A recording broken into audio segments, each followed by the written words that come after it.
Have you ever wondered why? Just when you've made peace with being alone, the universe begins to stir. It is not by accident. It is not punishment or divine neglect. It is preparation. The feminine soul, ancient and wild, does not awaken to love through logic or luck. She is sculpted by sacred tension, by shadow and stillness, by longing that purifies rather than poisons. And before love arrives, not the fleeting kind but the soul-altering, mirror-bearing kind, there is always a storm, a quiet one inside her chest, where the ego is asked to die so that the heart can live. Most women think love begins with finding the right man. But love, real love, begins when the woman remembers herself. Somewhere between her last heartbreak and her last prayer, she became dangerous to the forces that once bound her. She no longer makes offerings at the altar of being chosen. Instead, she chooses solitude like a queen, who prefers her own company to counterfeit affection. She no longer seeks validation in wandering eyes. She knows now what you too may be learning. That wholeness is not found in someone else's arms, but in the quiet cathedral of your own becoming. God prepares a woman for love not by introducing her to a man, but by introducing her to herself. And this is where it begins, in the silence, in the sacred pause between who you were and who you are becoming. When the world goes quiet and the usual distractions lose their flavor. When your old patterns lose their grip and you're no longer seduced by your own wounds. When the fantasy fades and what's left is real, raw, and sometimes unrecognizable, this is the first sign. You're no longer running. Not from loneliness. Not from yourself. Not from the places within you that ache with unmet needs and unfinished stories. The woman God is preparing for love has stopped outsourcing her healing to men who were never meant to carry it. She faces her own reflection with unflinching honesty. She does her shadow work not to be more likable, but to be more real. And as the projections burn away, those illusions that once blinded her, she begins to see clearly, not just the world, but herself. The second sign often follows close behind. She stops trying to fix others. Once, her love was a lifeline. She mistook codependency for compassion. She thought saving him would save her. But now she knows that love is not about sacrifice. It's about sovereignty. The woman in preparation learns boundaries not as walls, but as sacred gates. She lets go of the savior complex. She allows others to meet their own darkness. She no longer dims her light to keep others comfortable. You feel this shift in your bones. Suddenly, you are no longer interested in playing roles. The temptress, the pleaser, the caretaker, all masks handed to you by a society that fears a woman who knows her worth. You take them off one by one, even when it terrifies you, even when it feels like loneliness will swallow you whole. But it doesn't. Instead, you begin to feel something ancient and alive inside you, your feminine instinct, your inner oracle waking from slumber. And this awakening changes everything. In the third unfolding, time begins to bend. You stop measuring your life in timelines and start feeling it in rhythms. You begin to trust divine timing over desperation. There's a quiet confidence growing in you now, one that doesn't scream or beg. A woman who waits with grace is not passive. She is powerful. She doesn't wait for love from a place of lack. She waits because she knows she is the prize. Her energy becomes magnetic, not because she chases, but because she embodies. It's the paradox of the feminine. She attracts by becoming. Your standards begin to refine themselves. This is the fourth sign. You no longer crave intensity. You crave integrity. You're no longer seduced by charm. You're drawn to consistency. You recognize that love without safety is not love. It's chaos dressed in chemistry. And your body knows now. She knows what peace feels like, and she refuses to settle for war. The woman being prepared for love develops discernment like a sword. Not to harm, but to protect. She becomes deeply attuned to energies, those that uplift and those that drain. She listens to the subtle language of her intuition, no longer silencing it for the sake of approval. And in that discernment, she chooses herself again and again, until it becomes second nature. By the fifth sign, you'll notice something profound. Your past no longer defines you. Where once you wore your wounds like armor, now they have become your wisdom. You've stopped romanticizing your trauma.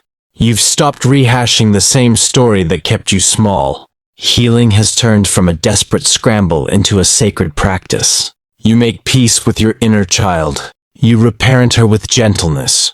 You whisper to her at night, "You are safe. You are loved. We are not going backwards anymore." The woman who is ready for love has made peace with her solitude. And in doing so, she has made peace with herself. This is where the miracle begins to rise. Not in a text from him. Not in a grand romantic gesture. But in the quiet, knowing that you don't need to be chosen to be worthy. You already are. You always were. And when that sixth sign appears, it comes like a whisper, not a bang. The masculine begins to rise. Not in your fantasies, but in your field. Suddenly, there are men around you who reflect your growth. Conversations feel different. You're not performing. You're being. The energy shifts. You're no longer invisible. But it's not because you became more appealing. It's because you became more aligned. The man who is meant for you will not awaken when you are desperate. He will awaken when you are divine. He will not be drawn to your wounds, but to your wholeness. He will not complete you. He will complement you. And you will not beg for his love. You will recognize it not as a prize, but as a mirror. A reflection of all the work you did in the dark. A confirmation that the waiting was not wasted. Love, real love, does not come to the woman who chases. It comes to the woman who surrenders. And so the metamorphosis deepens. Once a woman has tasted the quiet clarity of solitude, she can no longer stomach the chaos of half-hearted connection. Her nervous system, once addicted to adrenaline masquerading as passion, now longs for peace, for presence, for partnership that does not threaten her inner sanctuary but honors it. This is where the real inner alchemy begins. She is no longer merely recovering from the past. She is being refined for the future. The fire she once feared has become her forge. And in this fire, the false self, crafted by culture, trauma, and the longing to be loved, is slowly burning away. Carl Jung called this process individuation, the sacred task of becoming whole, of integrating the fragmented aspects of the psyche. The shadow once suppressed begins to surface, but instead of resisting it, she embraces it. She knows now, the shadow is not the enemy. It is the buried feminine, begging to be seen. She begins to recognize her own projections. The man she blamed for her pain, a mirror of her father wound. The one she chased who never stayed, a reflection of her own abandonment. The one she tried to fix, a projection of the brokenness she hadn't yet healed within. And now, instead of seeking answers outside of herself, she turns inward. She reclaims her story. Not the version written by rejection. Not the narrative shaped by a mother's fears or society's demands. She begins to author her life from a place of truth, not trauma. Her self-worth is no longer a variable. It's a constant. It is not measured in how many men desire her, but in how fully she shows up for herself. And with this rebirth comes a deeper embodiment. She no longer intellectualizes healing, she lives it. Her boundaries are no longer rigid walls nor porous pleas. They are expressions of self-respect. She does not explain them. She does not over-justify. She simply lives in accordance with her value. This is not arrogance. It is spiritual maturity. You can feel this woman when she walks into a room. She doesn't need to dominate. She doesn't need to shrink. She takes up space with grace. Her energy says, "I am not here to perform. I am here to be." And those who cannot meet her in that truth will find her presence unbearable, not because she wounds them, but because she reminds them of the parts of themselves they've abandoned. But to the right man, to the awakened masculine, she is magnetic. And yet, she does not magnetize with seduction. Her power lies not in flirtation, but in her frequency. She is not loud, but she is undeniable. The man attuned to her will not approach with games. He will approach with reverence. He will not try to possess her. He will protect her. Because a woman who has done the inner work does not crave attention. She craves depth. And here's the paradox. It is only when she no longer needs love that she becomes ready to receive it. In this sacred stage of preparation, God does not rush. The divine knows that real union cannot be built on a fractured foundation, and so he continues to prune her, not to punish, but to purify. She may lose friends, she may outgrow circles, she may feel misunderstood, but every loss, every rejection, every closed door, it is a redirection, a sacred clearing for what is to come. There will be days when the waiting feels endless, when the bed feels too wide and the silence too sharp. But she learns to sit in it, not escape it, because now she understands. What she is waiting for is not a man. It is alignment. It is the convergence of two souls who have done the work, who are ready to meet, not in fantasy, but in truth. This kind of love is not found in apps. It is not built on small talk or surface charm. It is ancient. It is coded in the soul. And it can only rise when both the masculine and the feminine have returned to themselves. This is the tragedy of modern romance. Too many are seeking love, while still at war with themselves. But the woman who God is preparing understands that the relationship is not the destination, it is the reflection. It reveals what still lives in the shadows. It invites her deeper. It does not rescue her from herself. It mirrors her homecoming. And so she does not ask, when will he come? She asks instead, how can I become? Become still. Become whole, become rooted in her essence, because she knows that love is not something she attracts by effort, but by essence. And as she returns to her essence, she remembers something vital. Her femininity is not weakness, it is her superpower. Her softness, once exploited, now becomes her strength. Her emotions, once dismissed, now become her compass. Her intuition, once silenced, now becomes her sword. And she uses all of it, not to manipulate, but to discern. She no longer fears her emotional depth. She swims in it, she lives in it, because she knows that the feminine is not meant to be tamed. It is meant to be honored. And in this honoring, she prepares, not for a perfect man, but for a sacred union. One that does not distract her from her purpose, but amplifies it. One that does not save her from loneliness, but deepens her connection to herself. One that does not feel like survival, but resurrection. For love, true love, is not the end of her journey. It is the continuation of her becoming. There is a threshold the soul must cross before it is truly ready to receive love. Not merely the fleeting infatuation that rises and falls with ego, but the enduring presence of union that holds space for both the divine and the damaged. The woman in waiting, in preparation, begins to feel this crossing like a quiet internal quake. Not dramatic, not visible to most, but seismic in its implications. She finds herself shedding skins without warning. Friendships that once felt safe now feel suffocating. Desires that once thrilled now ring hollow. Even her own self-image begins to fracture. Not in destruction, but in sacred unveiling. She is not breaking down. She is breaking open. This is not the glamorous part of the journey. It is the sacred discomfort, the death before the rebirth. And yet, this is where most women turn back. This is where many abandon the soul's call for the ego's comfort. They return to what's familiar, casual attention, performative dating, men who validate but do not value. But not her, not the woman God is preparing. She knows that turning back now would be betrayal, not of others, of herself. So she stands in the ache, in the eerie stillness of becoming, in the radical in-between where nothing is yet certain but everything is sacred. The Stoics would call this ataraxia, tranquility of soul in the face of uncertainty. Marcus Aurelius would say, if it is endurable, then endure it. And she does. But she doesn't just endure, she transcends. In this liminal space, a miracle unfolds. She begins to experience joy without attachment. This is perhaps the most paradoxical and profound sign of preparation. She finds beauty in her mornings alone. She feels whole after difficult conversations, not because they ended perfectly, but because she showed up authentically. Her energy becomes self-sourced. She no longer needs someone to call her beautiful for her to feel radiant. She no longer craves a man's pursuit to feel wanted. She is wanted by the divine, by the earth, by the pulse of her own aliveness. And the moment she no longer needs love to feel complete, she becomes an open channel to receive it. This is not detachment in the cold, indifferent sense. This is holy detachment, the knowing that love is abundant, but she is no longer willing to accept crumbs. That intimacy is sacred, but not sacred enough to betray her own intuition.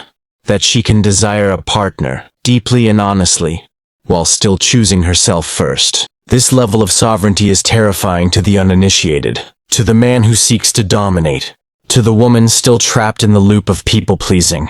But to the one aligned, it is magnetic, because a woman who has done this level of work, who has danced with her shadow, kissed her demons, and made art from her scars, cannot be seduced by surface. She needs truth, not convenience. She needs congruence, not promises. She needs a man who has faced himself, not one who performs for others. She would rather be alone than spiritually strangled. She would rather wait 10 years for a soul companion than 10 weeks for a distraction. The masculine begins to respond differently to her now. Not because she's changed her appearance, but because her aura has changed. She is no longer signaling desperation, but depth. Not vacancy, but vision.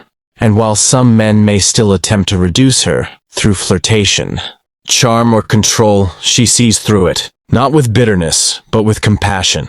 She knows now. Not everyone is meant to join her at this altitude. And here, another sign emerges. Her discernment becomes sharper than ever. Discernment is the fruit of shadow work. When a woman knows her patterns, her unconscious attractions, her trauma-driven desires, she no longer lets them steer. She notices when she's drawn to someone because they feel familiar, not because they feel right. She recognizes the difference between chemistry and compatibility, between intensity and intimacy. This doesn't mean she doesn't feel. On the contrary, she feels more deeply than ever. But her feelings no longer enslave her. They inform her. And this is a mark of spiritual maturity. When a woman can be deeply emotional and profoundly wise at once, she trusts her body now. That sacred vessel that once tensed in fear now softens in truth. Her nervous system, once trained for trauma, is learning a new rhythm. Peace is no longer boring. Safety is no longer suspicious. And love? Love is no longer a gamble. It is a gift. She begins to live from her feminine essence, not the performative femininity sold to her in books and posts, but the wild, cyclical, intuitive energy that has always been hers. She honors her phases. Her no becomes as holy as her yes. Her rest is no longer laziness but medicine. She no longer believes she must do to deserve love. She simply is. And in that being, in that holy stillness, she becomes irresistible to what is meant for her. And so, the world begins to mirror her transformation. Opportunities flow with less resistance. Conversations deepen. The right people begin to show up, not in chaos, but in calm. She may meet a man, or she may not. But either way, she is no longer waiting to be chosen. She is choosing, carefully, deliberately, sacredly. Because she knows this. She is not preparing for love. She is becoming love. She is learning to embody the very frequency she once chased. By now, she no longer walks like a woman waiting for love. She walks like love itself. This is the divine irony of the feminine journey. In the beginning, she searched for love outside of herself, believing it would make her whole. But through sacred isolation, inner war, and the unraveling of false attachments, she began to alchemize. What once was a desperate ache became a fierce knowing. What once felt like emptiness became sacred space. Her very presence now hums with the vibrational signature of someone who belongs to herself. The woman God is preparing for love does not seek to be rescued. She is not the damsel in distress. She is the queen, who rebuilt her castle brick by brick, with the stones once thrown at her. Her throne is solitude. Her scepter is discernment. And her crown is the peace she earned by confronting every part of herself that once felt unworthy of love. In the Jungian tradition, this is the union of opposites, the sacred integration of anima and animus, the reconciliation of light and shadow. Her masculine has come home within her. She can protect herself, speak for herself, provide for herself, but she does not abandon her feminine to do it. She does not need to harden in order to survive. She remains soft, not because the world is gentle, but because she is powerful. This kind of woman cannot be handled. She must be met. She is no longer trying to make it work with anyone. She's letting the work she's done speak for her. She's let go of control, of chasing, of over-efforting. And yet she is not passive. She is present, attuned, embodied. She moves through life, like the ocean, still in her depths, but wild in her knowing. When God prepares a woman for love, He does not merely make her desirable, He makes her ready. Ready for a love that requires truth. Ready for a man who has met himself in the dark and chosen the light. Ready for a connection where egos don't collide, but collaborate. Where conflict is not war, but a portal for deeper union. Where sex is not escape, but sacrament. But until that love arrives, if it arrives, she is not half alive. She is in motion, creating, building, healing, nourishing. Her life with ritual and meaning. She surrounds herself with beauty. Not for validation, but for reverence. She makes her life an altar, not waiting to be adorned by another, but already crowned by her own devotion. Her energy no longer says, choose me. It says, I choose. And when a man enters this frequency, he feels it in his bones. If he is not ready, he will shrink. He will turn away, not because she is too much, but because she reflects too much. She will awaken in him what he is not yet willing to face in himself. His wounds, his shadows, his own unintegrated feminine. But if he is ready, if he too has done the work, he will not approach her with performance or pretense. He will approach her with presence. He will not try to seduce her into forgetting herself. He will honor her for remembering. This is the holy union, not just of man and woman, but of soul and soul. Of two beings who are whole alone yet stronger together, who do not fuse out of fear, but flow from freedom. There is no codependency here, only co-creation. And when this union begins, it does not erupt, it unfolds. There is no overwhelming chaos, no emotional roller coaster. It feels like safety, like exhale, like everything that once felt too far is now finally close enough to touch. There are no games, just growth, no drama, just devotion. But she did not earn this love by chasing it. She called it in by becoming it. And so, even if it hasn't yet arrived, she is no longer waiting as if something is missing. She is living fully, radiating wildly. She is her own beloved, her own source, her own sanctuary. And here lies the final transformation. She knows now that her love is not a reward to be won, but a force to be honored. She no longer gives it freely to those who haven't earned access to her soul. She no longer bleeds for those who won't even open a vein. She no longer shares her body to feel wanted, or her energy to feel needed. She offers her love like sacred fire, warm, illuminating, life-giving, but only to those who can tend it with reverence. There is no desperation left in her, only direction. She is not waiting for a partner to complete her path. She is the path, and those meant to walk it with her will not need convincing. They will recognize the terrain of her soul like a place they've always known, like a map they were born to follow. Because love, when it's real, doesn't demand sacrifice of self. It invites union with it. She knows now that she is the portal, not the prize. The miracle, not the maiden. The journey, not the destination. She has become everything she once sought. And in that becoming, she no longer fears solitude, because it is the birthplace of her sovereignty. And now the final fire. This is not the kind that burns chaotically, destroying all in its path. No. This is the sacred flame, the eternal hearth within a woman who has arrived. The woman God has prepared no longer exists in halves.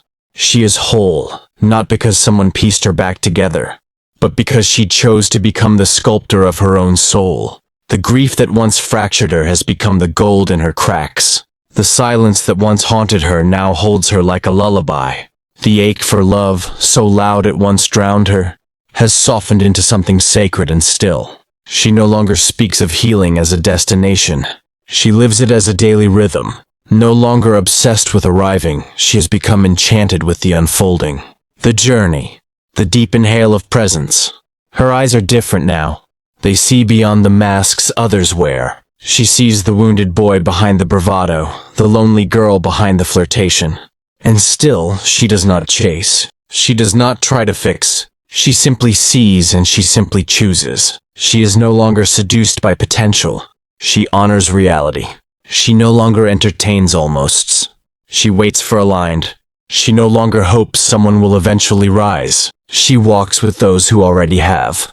This is not arrogance. It is sacred self-respect. It is the fruit of every night she spent on her knees, praying for clarity, weeping for worth, begging God to show her who she truly was. And God answered, not with a lover, but with a mirror. In this mirror, she saw her shadow, and she stayed. She saw her longing, and she didn't abandon it. She saw her power, and instead of fearing it, she claimed it. That is the preparation. Not the man, not the ring, not the romance, but the return to herself. She stopped being available to anything less than truth, and in doing so, her energy shifted, no longer fragmented, no longer chasing, no longer apologizing for the sacred.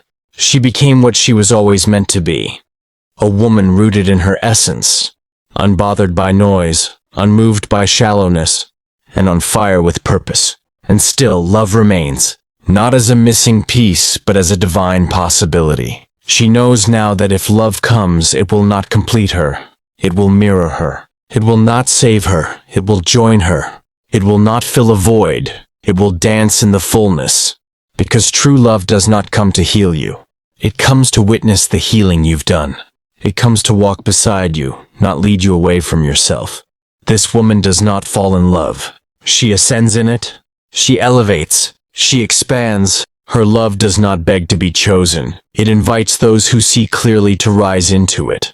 It is a frequency, a fire, a force, and the man who is called to it must be forged in his own truth. He must have faced his own demons. He must have held his own darkness in the light.